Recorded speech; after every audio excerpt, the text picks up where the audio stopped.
नमस्कार दोस्तों, आपका बहुत बहुत स्वागत है आपके अपने YouTube चैनल गुरुजी उत्तराखंडी में। जैसा कि आप जानते ही हैं, हम यहाँ पर उत्तराखंड कोऑपरेटिव बैंक की तैयारी करा रहे हैं और उस सीरीज़ में मैं आशीष आप लोगों का बहुत बहुत स्वागत करता हूँ कंप्यूटर नॉलेज के 8वें लेक्चर में, जिसमें मैं आप लोगों को हिस्ट्री और जनरेशन ऑफ कंप्यूटर्स और कंप्यूटर बेसिक्स पहले चैप्टर के बारे में पढ़ा रहा था। आज आखिरी लेक्चर है इसका पार्ट 5 मल्टीपल चॉइस क्वेश्चंस का। तो अभी तक हम लोगों ने पिछले 4 लेक्चर में 40 क्वेश्चंस के बारे में बात कर ली है। आज मैं आपको बस 10 और क्वेश्चंस के बारे में बात करूंगा और इसके बाद फिर हम लोग अगले चैप्टर की तरफ आगे बढ़ेंगे। चलिए सीधे क्वेश्चंस पे चलते हैं। पहला क्वेश्चन है, एक कंप्यूटर सिस्टम जो बहुत पुराना है और सेटिस्फैक्टरी नहीं है, इसको हम लोग क्या बोलते हैं? A ancient system, B historical system, C age old system या डी लीगेसी सिस्टम। तो दोस्तों इस तरीके के कंप्यूटर को हम लोग बोलते हैं लीगेसी सिस्टम। तो डी लीगेसी सिस्टम सही जवाब है। चलते हैं अगले क्वेश्चन की तरफ। एनालॉग कंप्यूटर काम करता है supply of continuous electrical pulses या electrical pulses but not continuous, C magnetic strength या डी फिजिकल स्ट्रेंथ। तो क्या सही जवाब होना चाहिए इसका? जी बिल्कुल, एनालॉग कंप्यूटर काम करता है ए कंटिन्यूअस इलेक्ट्रिकल पल्सेस पे। चलते हैं अगले क्वेश्चन की तरफ। लैपटॉप्स क्या होते हैं? Computers use in chemical laboratories, portable, light weight and fit into briefcase, C hearing voice recognition system या डी डेस्कटॉप। तो जैसा कि आप जानते हैं कंप्यूटर डेस्कटॉप बिल्कुल नहीं होते, वॉइस रिकॉग्निशन सिस्टम भी नहीं होते और केमिकल लैबोरेटरीज में काम करने वाले स्पेसिफिक लैपटॉप नहीं होते। यानी कि लैपटॉप होते हैं पोर्टेबल, जिनको छोटे हल्के होते हैं और ब्रीफकेस में आ सकते हैं, जिनको आप कहीं लेके जा सकते हैं। तो बी बिल्कुल सही जवाब है। डैश माइक्रो कंप्यूटर नहीं है, A desktop computer, B tablet PC, C handheld computer या डी मेन फ्रेम कंप्यूटर। तो इसमें मेन फ्रेम कंप्यूटर एक बहुत बड़ा कंप्यूटर होता है जो माइक्रो कंप्यूटर की डेफिनेशन में नहीं आता। बाकी डेस्कटॉप कंप्यूटर, टैबलेट पीसी और हैंडहेल्ड कंप्यूटर ये सारे माइक्रो कंप्यूटर की डेफिनेशंस में आते हैं। बढ़ते हैं अगले सवाल की तरफ। जनरल पर्पस कंप्यूटर को हम लोग क्यों यूज़ करते हैं? ए अकाउंटिंग के लिए, बी छोटा डेटाबेस बनाने के लिए, सी कैलकुलेशंस परफॉर्म करने के लिए या D all of the above. अब देखिए दोस्तों, जनरल पर्पस कंप्यूटर का क्या मतलब है? आपके पास लैपटॉप है, मेरे पास लैपटॉप है, डेस्कटॉप है और हम लोग मैकबुक यूज़ करते हैं, तो ये सारे जनरल पर्पस कंप्यूटर्स में आते हैं। जनरल पर्पस का मतलब है जो आम कामों के लिए हो। जिन आम काम में अकाउंटिंग हो सकती है, डेटाबेस बनाना हो सकता है, कैलकुलेशन परफॉर्म करना हो सकता है, डेटा एंट्री हो सकती है, किसी भी तरीके का काम। यानी ये ए, बी और सी ये सारे सही जवाब हैं, यानी D all of the above बिल्कुल सही जवाब है इसका। अगला क्वेश्चन, इनमें से स्पेशल पर्पस कंप्यूटर का कौन एग्जाम्पल नहीं है? A automatic aircraft landing, B word processor, C multimedia computer या D all of the above. अब स्पेशल पर्पस कंप्यूटर की अगर हम लोग बात करें तो स्पेशल पर्पस कंप्यूटर का मतलब है एक ऐसा कंप्यूटर जो कोई स्पेशल पर्पस सॉल्व करने के लिए बना हो। जैसे ऑटोमेटिक एयरक्राफ्ट लैंडिंग, ये एक स्पेशल पर्पस जॉब है।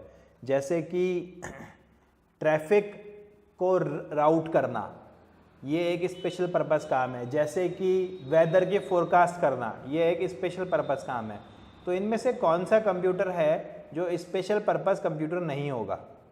तो दोस्तों इसमें से वर्ड प्रोसेसर एक स्पेशल पर्पस कंप्यूटर नहीं होगा, क्योंकि वर्ड प्रोसेसिंग तो कोई भी कंप्यूटर कर सकता है। आप एक सॉफ्टवेयर इंस्टॉल करिए। मल्टीमीडिया कंप्यूटर वो एक स्पेशल पर्पस कंप्यूटर होगा जो मल्टीमीडिया हैंडलिंग के काम आएगा और ऑटोमेटिक एयरक्राफ्ट लैंडिंग के बारे में आपको बता दिया। तो B word processor is the right answer. चलते हैं अगले क्वेश्चन की तरफ। 7वां, पामटॉप कंप्यूटर को हम लोग और बोलते हैं, पामटॉप कंप्यूटर को हम लोग बोलते हैं पर्सनल कंप्यूटर या B notebook computer, C tablet PC या डी हैंडहेल्ड कंप्यूटर। अब बताइए इन चारों में से क्या इसका सही जवाब होगा? तो दोस्तों पामटॉप कंप्यूटर को हम लोग बोलते हैं हैंडहेल्ड कंप्यूटर। पामटॉप मतलब हथेली के ऊपर, पामटॉप हथेली के ऊपर यानी हैंडहेल्ड, हाथ में पकड़ने वाले कंप्यूटर को हम लोग पामटॉप कंप्यूटर बोलते हैं। तो डी इसका सही जवाब है। अगले क्वेश्चन पे आते हैं। पहले कंप्यूटर का क्या नाम था जो चार्ल्स बैबेज ने डिज़ाइन किया था?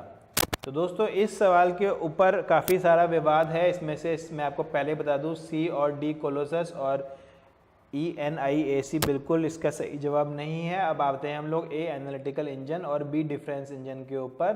तो इसमें सबसे पहले चार्ल्स बेबेज ने बी डिफरेंस इंजन डिज़ाइन किया था, उसके बाद इन्होंने एनालिटिकल इंजन डिज़ाइन किया था। तो आप कई जगह पर देखेंगे तो आपको एनालिटिकल इंजन के बारे में बताया जाएगा, मगर इसका सही जवाब है B difference engine. Difference engine वो पहला कंप्यूटर है जो चार्ल्स बेबेज ने डिज़ाइन किया था। आते अगले क्वेश्चन पे, पहली electronic digital programmable computing device कौन सी थी? पहली कौन सी डिवाइस थी जो प्रोग्रामेबल और कंप्यूटिंग कर सकती थी, जो प्रोग्रामेबल थी और कंप्यूटिंग कर सकती थी? A analytical engine, B difference engine, C Colossus या डी ENIAC? तो इसको आपको याद करना होगा। इसका सही जवाब है सी कोलोसस। कोलोसस वो पहले electronic digital programmable computing device थी। आते हैं लास्ट क्वेश्चन पे इस सीरीज के, कौन सा इलेक्ट्रॉनिक कंपोनेंट पहले जनरेशन ऑफ कंप्यूटर में यूज़ किया गया था? तो दोस्तों जैसा मैंने आपको पहले बताया था, जब मैं आपको जनरेशन ऑफ कंप्यूटर्स बता रहा था, तो ये सवाल यहाँ पे आपसे बहुत पूछा जा सकता है। हर जनरेशन में सवाल बन सकता है कि जिस जनरेशन ऑफ कंप्यूटर में कौन सा इसमें से कौन सा इसमें से इलेक्ट्रॉनिक कंपोनेंट यूज़ किया गया था? तो A transistor, B integrated circuit, C vacuum tube या D VLSI very large scale micro processor? तो बिल्कुल आप जानते हैं इस चीज़ को कि पहले जनरेशन ऑफ कंप्यूटर में वैक्यूम ट्यूब यूज़ किए गए थे, और ये वैक्यूम ट्यूब बहुत गर्म होते थे, बहुत बड़े होते थे, इसीलिए कंप्यूटर्स बहुत बड़े साइज़ में होते थे और बहुत ज़्यादा माल फंक्शन करते थे। तो दोस्तों history and generation of computers और कंप्यूटर बेसिक्स की सीरीज़ आज यहाँ पर इस लेक्चर के साथ ख़त्म हो गई। अब मैं आपसे अगले वीडियो में मिलूँगा अगली नए चैप्टर के साथ। अगर आपने पीछे कोई मिस किया हो क्वेश्चन तो यहाँ पर आप आंसर्स की आपके लिए मैंने छोड़ दिया, आप यहाँ पर देख सकते हैं। तो दोस्तों आपको ये पहली सीरीज़ कैसे लगी, और आप हमेशा की तरह मुझे अपने फीडबैक नीचे देते रहिएगा, और साथ ही साथ मैं आपके सुझाव का वेट करूँगा। और उत्तराखंड कोऑपरेटिव बैंक का एग्ज़ाम बस बहुत जल्दी ही होने वाला है, तो आपने तैयारी पूरी रखिएगा, जिसमें से 20 नंबर के क्वेश्चंस 20 क्वेश्चंस कंप्यूटर के इसमें आएंगे, और ये यूनिट ख़त्म होने के बाद 1 या 2 क्वेश्चंस आप इसमें अटैम्प्ट कर सकते हैं। तो मैं मिलता हूँ आपसे अगले वीडियो में बहुत ही जल्द। ऑल द बेस्ट आपके एग्ज़ाम के लिए। Keep learning. नमस्कार।